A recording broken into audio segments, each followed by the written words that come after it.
Hello friends, எல்லோரும் எப்படி இருக்கீங்க? நாங்கள் சூப்பராக இருக்கோம். இன்றைக்கி நம்ம என்ன செய்ய போகிறோன்னா, ஒரு தக்காளி சட்னி செய்ய போகிறோம். ரொம்ப ஈஸியான சட்னி. அதுக்கு தேவையான பொருள் பார்த்திங்கன்னா, தக்காளி 2 தக்காளி கட் பண்ணி வச்சுருக்கேன்.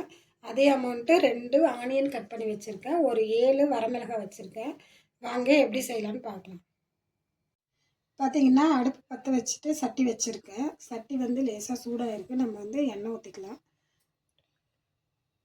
1 ஸ்பூன் ஊற்றினா போதும்.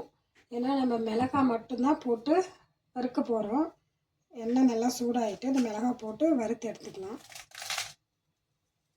இந்த சட்னிக்கு பார்த்திங்கன்னா நம்ம தனித்தனியாக தான் வறுத்து எடுக்க போகிறோம். ஃபஸ்ட்டு மிளகாய் வறுத்து எடுத்துக்கலாம். இது கொஞ்சம் வந்து பொன்னிறமாக வரணும்.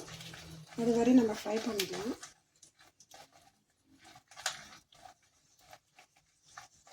இது பார்த்திங்கன்னா வறுந்துருச்சு. காந்த விட்டுற வேணாம். இதை எடுத்துடலாம்.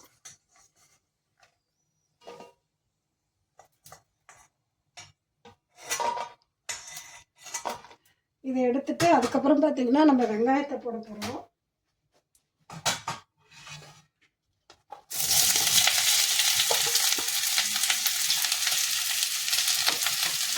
வெங்காயத்தை போட்டுட்டு இது கொஞ்சம் நல்லா ப்ரௌன் கலர் வர வரையும் நம்ம ஃப்ரை பண்ணணும். நம்ம வெயிட் பண்ணலாம். கொஞ்சம் நேரம் கழிச்சு பார்க்கலாம் எப்படி இருக்குன்னு. இப்போ பார்த்தீங்கன்னா இந்த ஆனியன் வந்து நல்லா வதங்கிட்டு இது மாதிரி நல்லா ப்ரௌனாக நல்லா வதங்கினா தான் நல்லா டேஸ்ட்டாக இருக்கும் சட்னி. இப்போ இதை எடுத்துடலாம் நல்லா.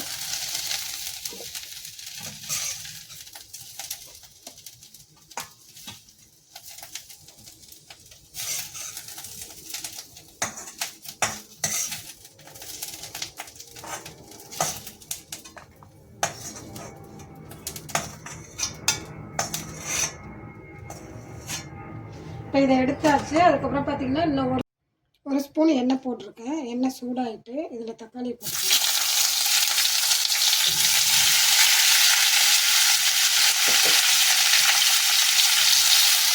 தக்காளியும் பார்த்திங்கன்னா கொஞ்சம் ப்ரௌன் கலர் வர வரையும் வதங்கணும். இது நல்லா வதங்கிட்டோம். அது நேரம் ஒரு 5 மினிட் அப்படியே விட்டுடலாம். அதுக்கப்புறம் வந்து பார்க்கலாம் எப்படி இருக்குன்னு. பாருங்கள், தக்காளி வந்து நல்லா வதங்கிடுச்சு. இதையும் வந்து நம்ம தனியாக எடுத்து வச்சுக்கலாம். இப்போ அடுப்பை ஆஃப் பண்ணிடுறேன். அடுப்பை ஆஃப் பண்ணிவிட்டு இதை தனியாக எடுத்து வச்சுக்கிறேன்.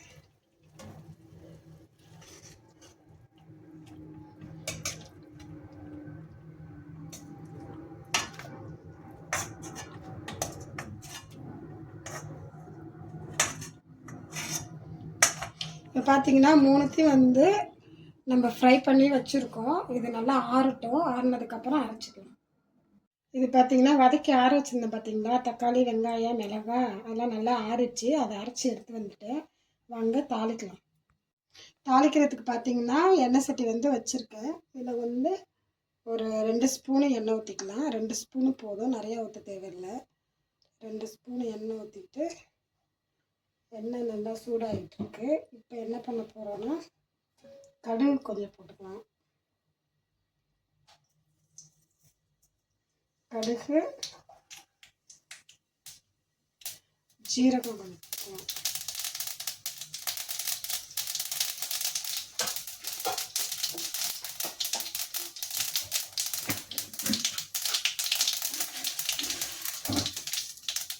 கருவேப்பிலை கொஞ்சம்,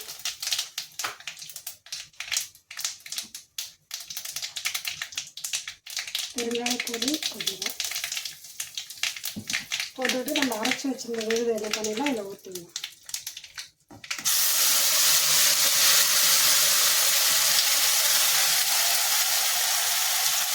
இதை நல்லா மிக்ஸ் பண்ணிக்கலாம். இது ரொம்ப கொதிக்க தேவையில்லை. ஒரு 1 நிமிஷம் இருந்தாலே போதும். 1 நிமிஷம் இருந்தால் போதும். நம்ம இதை ஆஃப் பண்ணிடலாம். ஒரு 1/2 டீஸ்பூன் உப்பு போட்டுக்கிறேன். உப்பு போட்டுட்டு இதை நல்லா மிக்ஸ் பண்ணிக்கலாம். இது ரொம்ப கொதிக்க தேவையில்லை. 1 நிமிஷம் கொதிச்சா போதும். ஏன்னா ஆல்ரெடி முன்னாடி நம்ம வதக்கிட்டோம் எல்லாத்தையும். அதனால் ரொம்ப வதக்க தேவையில்லை. தக்காளி சட்னி ரெடி ஆகிட்டு நீங்கள் செஞ்சு பார்த்துட்டு எப்படி இருக்குன்னு சொல்லுங்கள். ரொம்ப ஈஸியான ரெசிபி. கமெண்ட் பண்ணுங்கள் எப்படி இருக்குது. தேங்க்யூ.